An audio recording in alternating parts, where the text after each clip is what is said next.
आपको हम कुछ इतिहास के जीके जीएस की जानकारी ट्रिकी मेथड पर भी देंगे और कुछ बताएंगे समझाएंगे भी।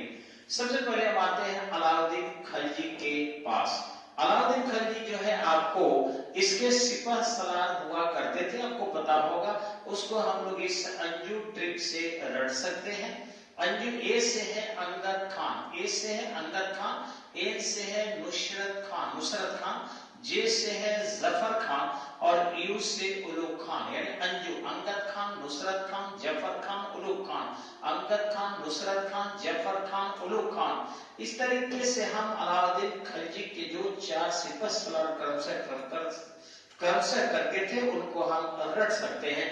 इधर आते हैं फिरोज तुगलक के पास। आपको पता होगा कि फिरोज तुगलक जो था वह हिंदू मां से उत्पन्न था। मां का नाम था बीबी नौला और रजब का बेटा था और इसे जो है मोहम्मद बिन तुगलक ने पाला था, पोसा था।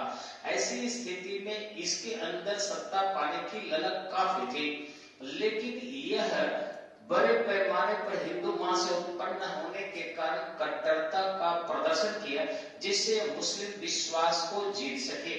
अतः इन्होंने ज्यादा कर मुसलमानों से नहीं लिया जाए और इस्लाम के अनुसार कम से कम कर लिया जाए, तो 27 प्रकार के करों को जो है इसने कम कर दिया था और मात्र 4 प्रकार के और 1 प्रकार के कर ये लिया करता था।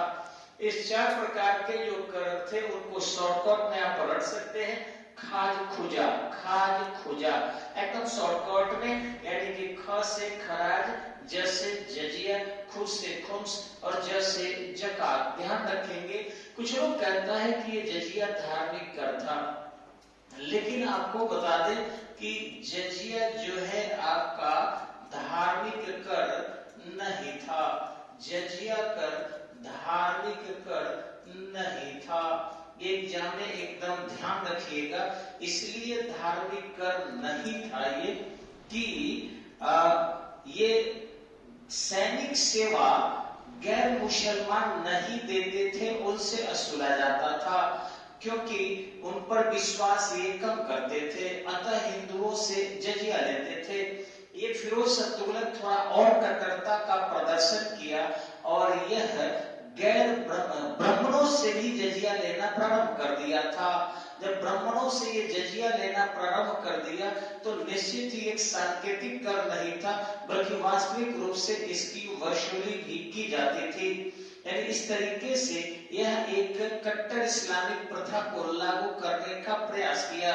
ठीक इसी ढंग से यह कर जो है आपका ये धार्मिक कर था।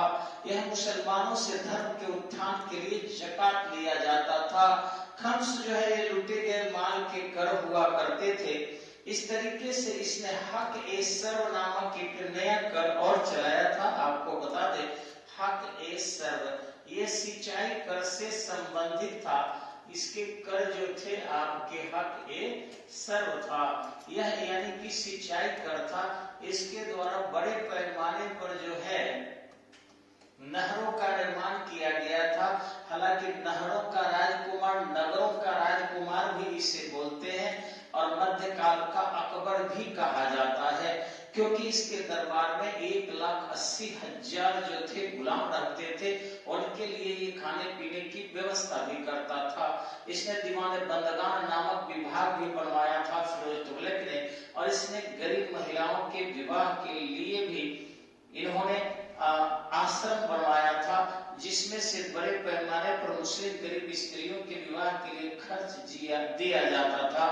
ध्यान रखें कि उसमें हिंदू लड़कियों के विवाह में भी कुछ मदद किए जाते थे।